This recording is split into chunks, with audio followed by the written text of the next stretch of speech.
पुलिसने press conference क्यों रोकी है? बस मंगेश कहना चाह रहा हूं। विनोद तावडेंनी एकही शब्द त्यांचं न सांगता दिले। हो, सांगणार काय, सांगण्याकरता काय आहे का? पैसे वाटप, मीटिंग हे करायचं असते का? और पुलिस ने क्यों रोका?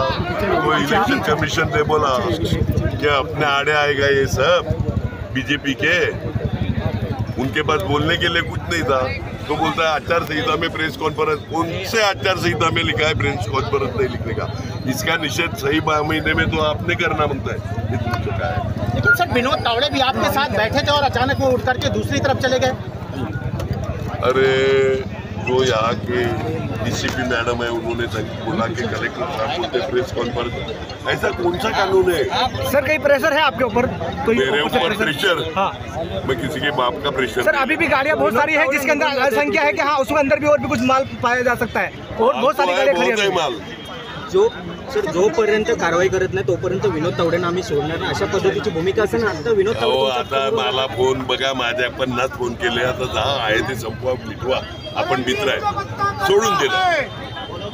अब किती पैसे मिळाले काय?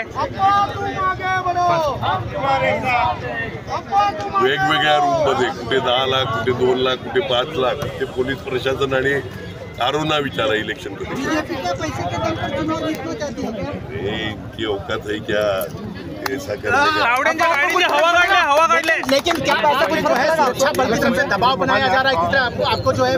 मेरे को सुरक्षा दल या किसी के दबाव को मैं नहीं जमता ही करता, लेकिन हाँ इलेक्शन कमीशन और पुलिस पे प्रशासन का दबाव है। तुम्हाला एकतर जवळचा दहशतवाद सांगतात आणि ते पुन्हा आणखी तेच आरोप करतात की या ठिकाणी तुमची दादागिरी, आम्ही पैसे वाटत नव्हतो। मग मिळाले कुणाचे पैसे? माझे होते। विनोद तावडे 48 तास अगोदर सगळ्या नेत्यांनी बाहेर जायचं असते, थांबले कसे? सर विनोद तावड़े और आपकी प्रेस कॉन्फ्रेंस होने जा रही थी, साझा प्रेस कॉन्फ्रेंस हो जा रही थी, क्या बात होने जा रही थी जो पूरी नहीं हुई है? आरोप उनको सह नहीं सकते ना, इसलिए उन्होंने चलिए धन्यवाद धन्यवाद।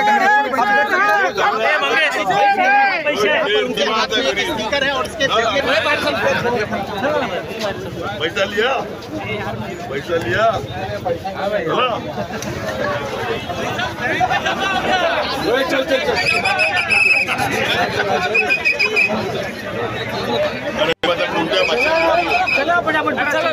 पोलिसांना बोलायला लावून तुमच्याशी